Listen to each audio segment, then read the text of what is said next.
When it comes to the economy, we hear a lot about numbers, the inflation rate, how much more groceries cost, or how many businesses are struggling to find employees. Those numbers are important. They tell us the big picture story of where our economy is and where it's going. And right now, that's not a pretty picture.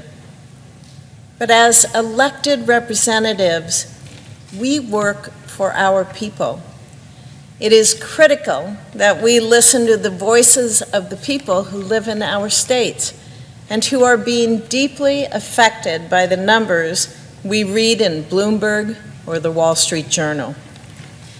In a speech he made last week, President Biden promised that his economic policy is helping across the board, quote, in rural America, the heartland, all across America, end quote. He claimed that Bidenomics is the silver bullet for financial struggles among middle-class Americans around the country. I don't know who the president is talking to, but my experience hearing from Americans in the heartland is a lot different than what he said in that speech.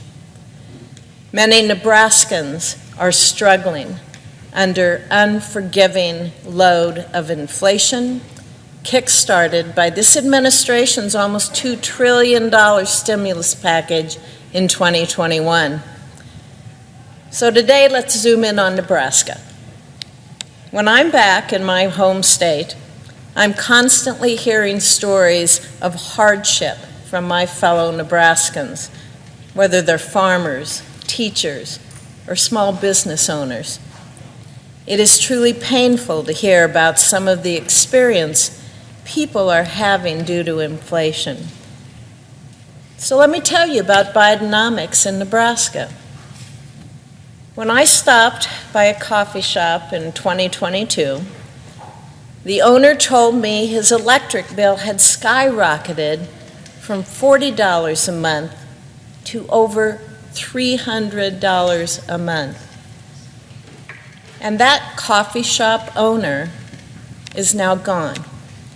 He couldn't afford Bidenomics, and he closed his shop. That is Bidenomics in Nebraska. A year later, not much has changed. As one of our Nebraska farmers told me a few weeks ago, quote, prices take the elevator up, but the stairs down, end quote. Inflation causes costs to rise quickly, and they stay up there for a long time. Congress is now supporting it. Checks are also being approved. Low-income households across the United States can expect to receive relief payments every month. There is also a growing list of states that are reallocating budget surplus funds towards more relief for their residents. My dearest friends, please make sure that you watch until the end of this video for the latest breaking news. Also, to say thank you for being part of this community, I will be announcing several more winners every Friday for the Walmart gift card giveaway. My friends, if you'd like to enter these weekly giveaways, all you have to do is click and like several of my videos and then comment below the keyword of each video that you watch. The more videos that you comment on, dear friends, the greater your chances of winning these giveaways. U.S. wages have been on the rise, but it sure hasn't felt like it. For more than 2 years now, persistent inflation has taken huge bites out of Americans' paychecks. That's finally starting to change now that inflation is starting to wane. In June, the first time in 26 months, U.S. workers' real weekly earnings grew on an annual basis. June also marked the second consecutive month of year-over-year real hourly wage growth. That is the first back-to-back months of gains since early 2021. Although quite long overdue, this development is landing at a sticky time in the economy and the Federal Reserve's fight to tame inflation. The Fed has been laser focused on dampening demand. Central bankers have frequently noted they are keeping close watch on how much wage growth could stoke that demand, and in turn, inflation. Alternatively, if a cooling labor market turns cold, that could also make this recent growth short-lived. The Fed is in the midst of a wait-and-see period. After 10 consecutive rate hikes in 15 months, the Fed's policymakers in June voted to hold the benchmark rate steady so they could evaluate the effects of the tightening to date, as well as the activity within the broader economy. Although the major economic reports of the past 2 weeks did show key data was moving in the preferred direction, markets largely expect the Fed to continue with a quarter-point increase when it meets later this month. In June, the number of Americans employed part-time for economic reasons grew by 452,000 to 4.2 million. But still, the broader labor market trends, including hiring activity and businesses' budgets, are favorable to workers maintaining these real wage gains. Job growth is slowing somewhat, but the gains are still above pre-crisis averages. This is as companies continue to backfill shortfalls left by the crisis and respond to continued demand. And supply-side inflation has drastically cooled to the point where annual inflation is nearly flat, which ideally gives firms more wiggle room to pay workers. For a brief period during the crisis, the federal government gave most parents monthly cash, up to $300 per month, with no work requirements or restrictions on how the money would be spent. The experiment through an expanded child tax credit ended after 6 months, when Republicans and Senator Joe Manchin refused to renew it. But Senator Michael Bennet spoke about the expanded child tax credit this week. He says it is pro-family, pro-work, and pro-democracy. Senator Bennet is proposing that Congress increase the credit's value, eliminate a minimum earnings requirement, and allow families access to money throughout the year to help them make ends meet.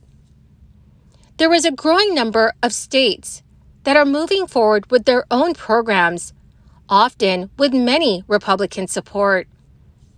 Last week, Colorado became the 9th state in 2 years to guarantee some form of cash income to its poorest parents. The law, which passed with bipartisan support, will be the second most generous in the country, providing parents who make less than $35,000 a year with up to $1,200 annually for each child under the age of 6. Minnesota's program, which became law last month, is the most generous, guaranteeing families who earn less than $35,000 or less with up to $1,750 in cash annually for each child under the age of 17.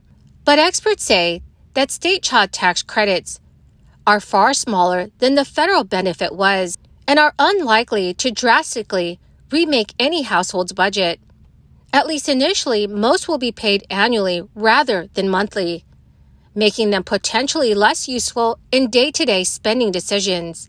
Still, many supporters of the program say that they will create an important precedent. It will also test the theory that government can expand cash support to families without discouraging parents from working outside of the home. That has been a long-time political and economic concern. In addition to Colorado and Minnesota, New York, California, Maryland, New Jersey, Vermont, and New Mexico have also passed guaranteed income child tax credits over the past 2 years, with cash payments ranging from $100 to $1,083 annually per child, depending on household income. Well, my magnificent and most marvelous friends, that is the end of my daily stimulus update video for this Sunday. My dear friends, thank you so very much for being here and for being part of this community. To say thank you and to show my appreciation, I will be announcing several winners this coming Friday for the Walmart gift card giveaway.